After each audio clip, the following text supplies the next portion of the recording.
ये है वक्त मीडिया। बार एसोसिएशन कादीपुर सुल्तानपुर ने ऑर्गेनाइज किया गंगा जमनी तहजीब को बढ़ावा देने के लिए अखिल भारतीय कवि सम्मेलन और मुशायरा। जी हां, जूनियर हाई स्कूल के मैदान में ये मुशायरा और कवि सम्मेलन ऑर्गेनाइज किया गया सुल्तानपुर के कादीपुर में। इससे पहले कि आप इस कवि सम्मेलन और मुशायरे का खास वीडियो देखें, कवि सम्मेलन और मुशायरे के संयोजक जनाब विजय बहादुर सिंह एडवोकेट साहब 1 मिनट में इस प्रोग्राम का उद्देश्य आप सबको बताना चाहते हैं। उनकी सुन लीजिए। मैं Vijay Bahadur Singh advocate bar association Kadipur द्वारा गंगा जमनी तहजीब पर कवि सम्मेलन एवं मुशायरा, जिसमें अखिल भारतीय कवियों और शायरों को प्रत्येक वर्ष की भांति इस वर्ष भी बुलाया गया है और हम लोगों द्वारा अपने समाज की जनता को एक नई दिशा देने के लिए कवियों द्वारा नई नई रचनाओं और उनके भाव को जताने के लिए यह कार्यक्रम अपने समाज में एक समरसता बनाए रखने के लिए प्रत्येक वर्ष आयोजन करते हैं। और हमारे क्षेत्र की जनता, हमारे क्षेत्र के तमाम जागरूक नागरिकगण इसमें सहयोग करते हैं प्रत्येक वर्ष और इसमें बढ़ चढ़कर भाग लेते हैं और इस कार्यक्रम का आनंद उठाते हैं, जिसका हम लोगों को यह लाभ भी दिखाई पड़ रहा है हमारे समाज में कि कवियों द्वारा नई बातें, जो उनके भाव, उनके विचार पहुंचते हैं जनता तक।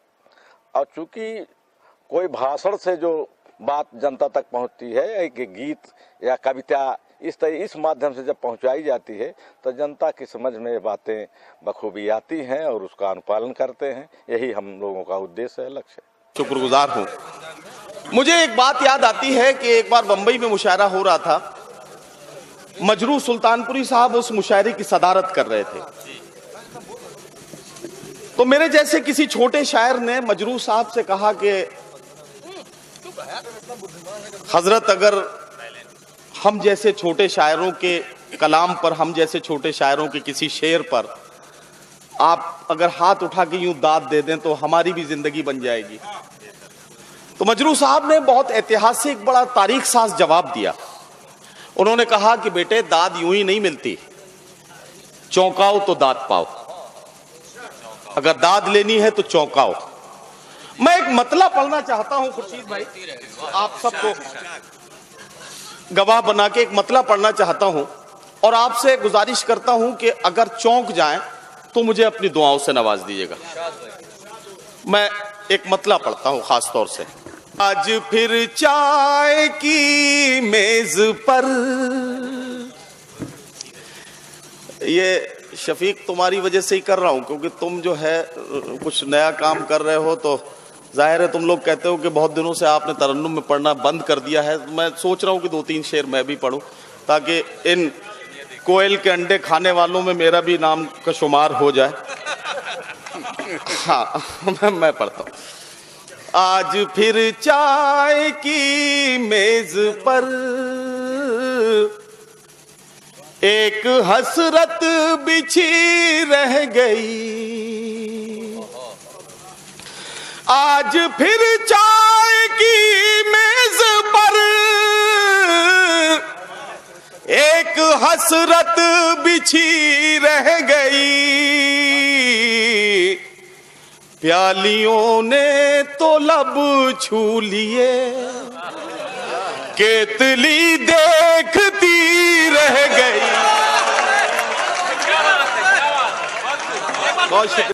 तो देखा आपने किस तरह से अपने खूबसूरत तरन्नुम से लोगों को चौंकाया जनाब नदीम फर्रुख साहब ने। जी नदीम भाई, बहुत अच्छा लगा, उस वक्त भी अच्छा लगा, इस वक्त भी अच्छा लगा और उम्मीद है लोगों को भी अच्छा लगेगा। और दोस्तों, ये गजल आप पूरी सुनेंगे, लेकिन इससे पहले तहत में भी बहुत ही खूबसूरत अशार कहे हैं, वो भी आप सुनेंगे। लेकिन आपको बता दें इससे पहले कि आप नॉन स्टॉप 15-16 मिनट नदीम भाई को सुने, अगर आपके पास एंड्रॉयड मोबाइल है तो उसके प्ले स्टोर में जाकर आप लिखिए येला टॉक लिख के आप इस एप्लीकेशन को डाउनलोड कीजिए और हमारे ग्रुप से जुड़ जाइए। अब सुनते हैं नदीम फर्रुख साहब को। मैं सीधे सीधे आपसे इजाजत तलब करता हूं। अगर आप सबकी इजाजत हो तो 2-4 शेर मैं अपने पढ़ लेता हूं और उसके बाद में 2 फनकार मेरे पास हैं जिनका कलाम आपको सुनना है। इजाजत है साहब? कुछ शेर मैं भी पढ़ लूं? इधर वाले लोग मना कर रहे हैं शायद, नहीं पढ़ लूं? मैं कुछ शेर पढ़ता हूं और मैं भी कोशिश करता हूं कि आपकी दुआएं मुझे भी हासिल हो जाएं और मेरा आगे का सफर आसान हो जाए। मैं यहां से अपनी बात शुरू करता हूं कि अगर ज़बान अता की है तो सदा भी दे। अगर ज़बान अता की है तो सदा भी दे, वगरना हरफे गलत की तरह मिटा भी दे। अगर ज़बान अता की है तो सदा भी दे, वगरना हरफे गलत की तरह मिटा भी दे। तमाम उम्र सफर ही अगर मुकद्दर है तो फिर परिंदों को उड़ने का हौसला भी दे। तमाम उम्र सफर ही अगर मुकद्दर है तो फिर परिंदों को उड़ने का हौसला भी दे, तो फिर परिंदों को उड़ने का हौसला भी दे। एक गजल का मतलब पढ़ता हूं कि हम अपने आंसुओं को इस तरह प्यारा समझते हैं, कभी जुगनू समझते हैं, कभी तारा समझते हैं। हम अपने आंसुओं को इस तरह प्यारा समझते हैं, कभी जुगनू समझते हैं, कभी तारा समझते हैं। फटे चिथड़ों में तन ढकने की कोशिश करती रहती है, फटे चिथड़ों में तन ढकने की कोशिश करती रहती है। वो बेचारी जिसे हम लोग आवारा समझते हैं, फटे चिथड़ों में तन ढकने की कोशिश करती रहती है, फटे चिथड़ों में तन ढकने की कोशिश करती रहती है। वो बेचारी जिसे हम लोग आवारा समझते हैं, वो बेचारी जिसे हम लोग आवारा समझते हैं। और ये शेर बतौर खास कादीपुर में पढ़ रहा हूं कि वो बेचारी जिसे हम लोग आवारा समझते हैं, इबादत की तरह एक एक सिलवट पढ़ते रहते हैं, इबादत की तरह एक एक सिलवट पढ़ते रहते हैं। हम अपनी माँ की पेशानी को सीपारा समझते हैं, इबादत की तरह एक एक सिलवट पढ़ते रहते हैं, इबादत की तरह एक एक सिलवट पढ़ते रहते हैं। हम अपनी माँ की पेशानी को सीपारा समझते हैं, हम अपनी माँ की पेशानी को सीपारा समझते हैं। बहुत सारे बुजुर्ग यहाँ बैठे हैं। एक शेर मुझे पढ़ना है जिस शेर ने मुझे हिंदुस्तान भर में और हिंदुस्तान से बाहर दुनिया के बहुत से मुल्कों में मुझे बड़ी दुआएं हासिल हुई लोगों की। आप सबकी दुआएं और आशीर्वाद है कि हिंदुस्तान में भी और हिंदुस्तान से बाहर जाने का मौका मुझे मिला। लेकिन जिस शेर की वजह से मुझे लोगों के दिलों तक पहुंचने की मेरी रसाई हुई, मैं वो शेर आपकी खिदमत में पेश करना चाहता हूं। 2 मिसरे सुन लें और उसके बाद वो शेर खास तौर से। जमाना जिसके लिए एहतमाम करता है वो मेरे दिल के खंडर में कयाम करता है। जमाना जिसके लिए एहतमाम करता है वो मेरे दिल के खंडर में कयाम करता है। और ये शेर यहां जितने बुजुर्ग बैठे हैं इन सब के कदमों में रखता हूं। अगर ये बात सिर्फ नदीम फर्रुख की नहीं, अगर पूरे समाज की सच्चाई यही शेर है तो अपनी दुआओं से नवाज दीजिएगा। जमाना जिसके लिए एहतमाम करता है वो मेरे दिल के खंडर में कयाम करता है। ज़ईफ बाप से जो बात तक नहीं करता, ज़ईफ बाप से जो बात तक नहीं करता, अमीर शहर को झुककर सलाम करता है। ज़ईफ बाप से जो बात तक नहीं करता, ज़ईफ बाप से जो बात तक नहीं करता, ज़ईफ बाप से जो बात तक नहीं करता, अमीर शहर को झुककर सलाम करता है, अमीर शहर को झुककर सलाम करता है। हजरत गिरामी अगर इजाजत हो तो एक गजल के चंद शेर और पढ़ता हूं और उसके बाद आपकी ज़हमतें तमाम। इजाजत है साहब, एक गजल के कुछ शेर पढ़ लूं। गजल का मतलब पढ़ता हूं कि कुछ इस तरह से जमाने पे छाना चाहता है, वो आफताब पे पहरे बिठाना चाहता है। अब यहां से शेर सुने कि ताल्लुकात के धागे तो कब के टूट चुके, ताल्लुकात के धागे तो कब के टूट चुके, मगर ये दिल है कि फिर आना जाना चाहता है। ताल्लुकात के धागे तो कब के टूट चुके, मगर ये दिल है कि फिर आना जाना चाहता है, मगर ये दिल है कि फिर आना जाना चाहता है। चटक रहा है जो रह रह के मेरे सीने में, ये मुझ में कौन है जो टूट जाना चाहता है। चटक रहा है जो रह रह के मेरे सीने में, ये मुझ में कौन है जो टूट जाना चाहता है, ये मुझ में कौन है जो टूट जाना चाहता है।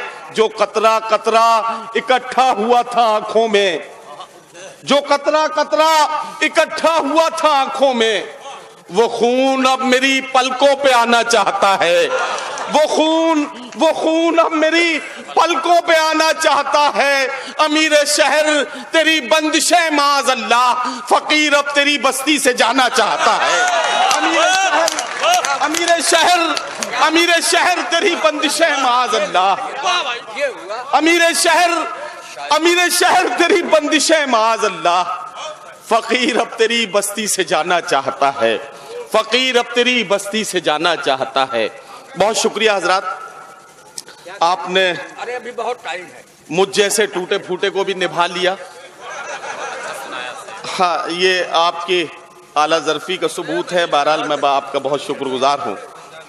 मुझे एक बात याद आती है कि एक बार बंबई में मुशायरा हो रहा था, मजरू सुल्तानपुरी साहब उस मुशायरे की सदारत कर रहे थे। तो मेरे जैसे किसी छोटे शायर ने मजरू साहब से कहा कि हजरत, अगर हम जैसे छोटे शायरों के कलाम पर, हम जैसे छोटे शायरों के किसी शेर पर आप अगर हाथ उठा के यूं दाद दे दें तो हमारी भी जिंदगी बन जाएगी। तो मजरू साहब ने बहुत ऐतिहासिक, बड़ा तारीख साज जवाब दिया। उन्होंने कहा कि बेटे, दाद यूं ही नहीं मिलती, चौंकाओ तो दाद पाओ। अगर दाद लेनी है तो चौंकाओ। मैं एक मतला पढ़ना चाहता हूं खुर्शीद भाई, आप सबको गवाह बना के एक मतला पढ़ना चाहता हूं और आपसे गुजारिश करता हूं कि अगर चौंक जाएं तो मुझे अपनी दुआओं से नवाज दीजिएगा। मैं एक मतला पढ़ता हूं खास तौर से।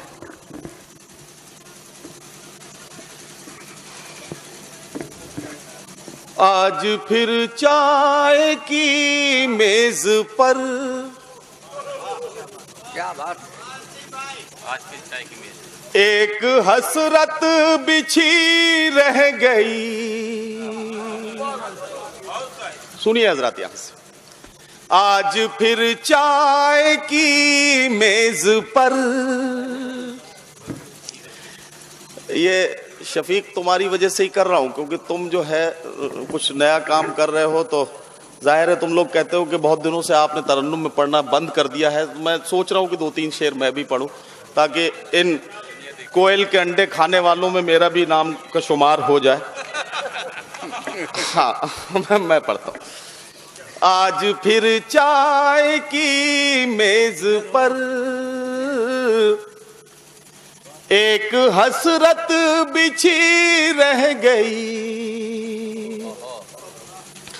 आज फिर चाय की मेज पर एक हसरत बिछी रह गई। प्यालियों ने तो लब छू लिए, केतली देखती रह गई। बहुत शुक्रिया, बहुत क्या बात। प्यालियों ने तो लब छू लिए, केतली देखती रह गई। अगर मैं चौंकाने में कामयाब हो गया हूं तो अच्छा, चौंका दिया। अब एक शेर बस इस गजल का और पढ़ूंगा और आपकी ज़हमत है तमाम। मैंने बहुत वक्त ले लिया, और नाजिम होने का मतलब ये नहीं है कि मैं दूसरों के हक में बेईमानी करूं, हक तलफी करूं, ये बिल्कुल। मैं सिर्फ एक शेर और पढ़ूंगा। आज फिर इश्क हावी हुआ और मंजिल जुनू को मिली। ये शेर बतौर खास सुन लीजिए। आज फिर इश्क हावी हुआ और मंजिल जुनू को मिली। आज फिर दिल ही पहले चला, अक्ल फिर सोचती रह गई। आज फिर दिल ही पहले चला, आज फिर दिल ही पहले चला, अक्ल फिर सोचती रह गई। आज फिर दिल ही पहले चला, अक्ल फिर सोचती रह गई। बहुत शुक्रिया। अब अच्छा वो हाँ, ये भाई खुर्शीद साहब ने, ये मेरे बड़े अच्छे दोस्त हैं, एक शेर इस गजल का याद दिलाया है, मैं पढ़ता हूँ। ये शेर और सुन लीजिए। हाथ मेरा हवा में हिला, उससे जिस दम में रुखसत हुआ। जितने भी मोहब्बत करने वाले लोग यहाँ बैठे हैं, वैसे मैं कभी ये नहीं कहता कि ये शेर नौजवानों के लिए है, क्योंकि मेरा मानना ये है कि नौजवानों में बड़ा जोश होता है, वो सब कुछ कर सकते हैं, लेकिन बेचारों को पता ही नहीं होता कि करना क्या है। और बुजुर्गों को सब पता होता है कि करना क्या है, लेकिन उनकी मजबूरी ये होती है कि वो कुछ कर नहीं सकते। तो मैं कभी भी इस चक्कर में नहीं पड़ता। मुझे मालूम यह है कि ये जो शेर मैं पढ़ने जा रहा हूं, ये तजुर्बा सबका है, जितने बैठे हैं यहां सबका है। जितने भी लोग यहां बैठे हैं, इन सब का तजुर्बा है। कभी ना कभी ये तजुर्बा सब ने किया है। मैं ये शेर पढ़ता हूं, अगर आपको लगे कि हाँ कभी आप भी इस तजुर्बे से गुजरे हैं, तो मुझे दुआओं से नवाज दीजिए। हाथ मेरा हवा में हिला, उससे जिस दम में रुखसत हुआ। हाथ मेरा हवा में हिला, उससे जिस दम में रुखसत हुआ। मैं उसे देखता रह गया, वो मुझे देखती रह गई।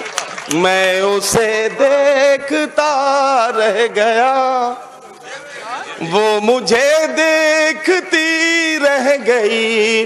बहुत शुक्रिया हजरत। अब आपकी ज़हमतें तमाम। और आइए हजरत, मैंने आपको पहले ही अर्ज किया कि मेरी फहरिस्त में 2 नाम हैं।